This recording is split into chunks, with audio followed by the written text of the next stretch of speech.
En la opinión pública mexicana, el clientelismo ha sido pensado como un esquema relativamente sencillo de extorsión a los gobiernos mediante la manipulación de las necesidades populares. Bajo esta visión, además de ocultar formas de intermediación personalizada en las élites, se reduce la movilización popular tanto moral como analíticamente. Moralmente se le patologiza, analíticamente se le imagina como si fuese una forma sencilla y unívoca de tejer redes de intermediación. A contracorriente de esta visión, durante las dos últimas décadas, los estudios socioantropológicos del clientelismo en América Latina han reconstruido la lógica interna del clientelismo, entendiéndola como un tipo de relación personalizada que se construye en los barrios populares, generando formas de legitimidad, de capital y de subjetividad propias. Tejiendo sobre esta tradición reciente, en, un, en una investigación en desarrollo que retoma elementos de mi tesis doctoral en la Fraxo México, realizo un estudio comparado entre dos formas de construir lo que algunos autores llaman las escalas del trabajo político y las economías del intercambio que se producen en la relación y las formas de la disputa política, para poder analizar la diversidad y complejidad de la intermediación en las colonias populares de México. A través de una etnografía en un municipio conurbado de la zona metropolitana del Valle de México, se explora el trabajo político en dos colonias autoconstruidas, a las que, para mantener el anonimato de mis informantes, llamo San Jerónimo y Chimali. La diferencia fundamental entre estas dos colonias es que San Jerónimo fue fundado a mediados de los 80 por la compra individual de terrenos a diferentes fraccionadores privados y se constituyó como una única colonia solo en el proceso de construcción de la primera escuela y la búsqueda de los primeros servicios urbanos con el municipio. En cambio, Chimali fue fundada por la venta de lotes desde la organización Antorcha Popular, epítome en la opinión pública de la llamada industria del clientelismo. Estas dos formas diferentes de constituirse establecen lo que Hurtado, Paladino y Gonmaro llaman escalas del trabajo político diferenciadas, es decir, diferentes niveles de intermediación entre los vecinos y el Estado.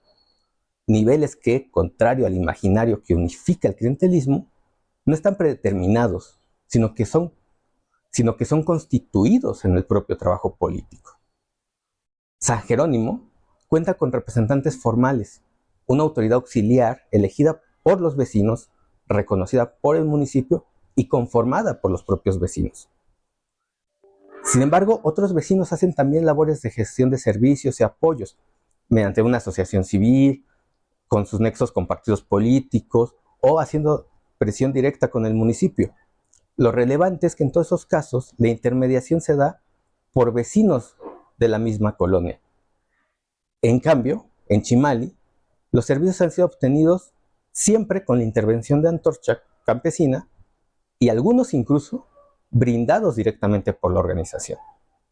El maestro antorchista, como es llamado por los vecinos, es un activista designado por la organización que no vive en la colonia, que atiende varias colonias de la organización, en donde realiza juntas para exponer el discurso político de la organización y recibir las peticiones o quejas de los vecinos.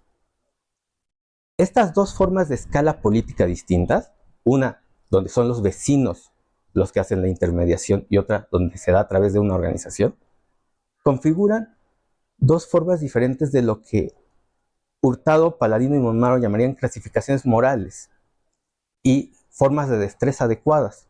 Yendo más allá, podríamos decir que generan economías morales diferenciadas de la intermediación. Sin detenerme demasiado en las viñetas etnográficas que ilustran estas economías morales, se configura una diferencia entre la intermediación personalizada de San Jerónimo y la despersonalizada de Chimali. En ambas, además se presentan tanto capitales, en el sentido de habilidades, destrezas de los intermediarios, que son valoradas por los vecinos, como dimensiones morales diferentes. En la primera colonia, en San Jerónimo, el líder vecinal en turno es valorado en tanto se la sabe, es decir, en tanto tiene una habilidad de gestión frente al municipio que se considera mejor que la del resto de los vecinos.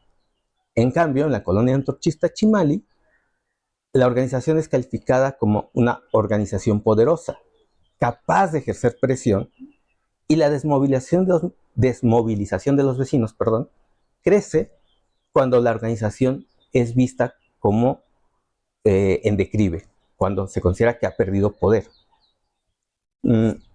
También la dimensión moral en cada una de estas colonias es distinta. Mientras en San Jerónimo el juicio moral hacia el dirigente depende de su disposición a arriesgar las relaciones políticas que teje con partidos y actores municipales, y cuando solo está viendo por su interés es calificado como un politiquillo.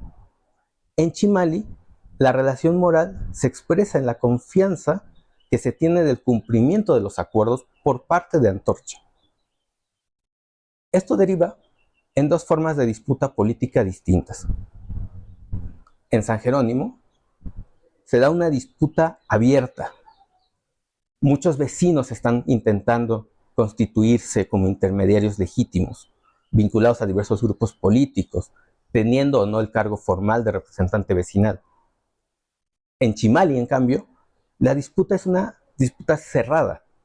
No hay una disputa abierta por el poder, por la intermediación, sino lo que hay es una tensión permanente en la relación entre la organización y los vecinos. Una tensión que se expresa en amagos de abandono de ambas partes. La organización a veces deja de asistir a la colonia por temporadas, los vecinos dejan de movilizarse, frente a olas de involucramiento cuando se obtienen o cuando se ve la proximidad de obtener servicios urbanos.